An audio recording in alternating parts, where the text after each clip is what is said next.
Around 5 this afternoon, thunderstorms were reported over Davao Oriental, Compostela Valley, Agusan del Norte, Agusan del Sur, Surigao del Sur, Surigao del Norte, Cotabato, Maguindanao, and nearby areas.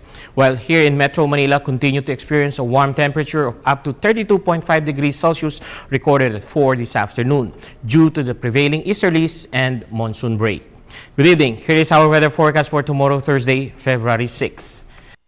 Satellite image and data, the northeast monsoon or Amihan is still slowly gaining strength again, affecting extreme northern Luzon as the easterlies continues to affect the eastern sections of Luzon and Visayas.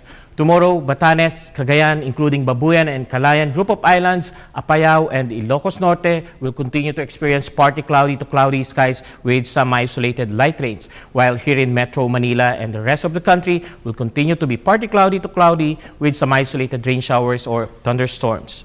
Moderate to strong winds blowing from the northeast to east will prevail over northern Luzon, and its coastal waters will be moderate to rough.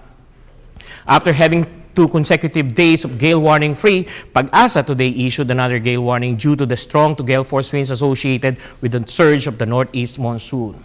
Affected areas over the northern seaboards of northern Luzon are Batanes, Calayan, Babuyan, northern coast of Cagayan, northern coast of Ilocos Norte. Expect the sea conditions over these areas to be rough to very rough with 3.4 to 4.5 meter high waves. Fishing boats and other small sea crafts are still advised by Pag-asa not to venture out into the sea, while larger sea vessels are alerted against big waves.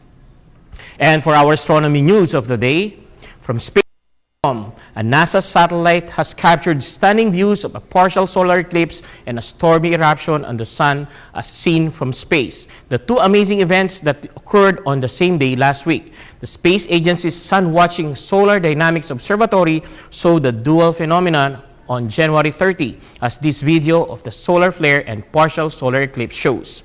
During the solar eclipse, called a lunar transit, the moon took an hour and a half hours to cross the longest transit that ever recorded by a satellite.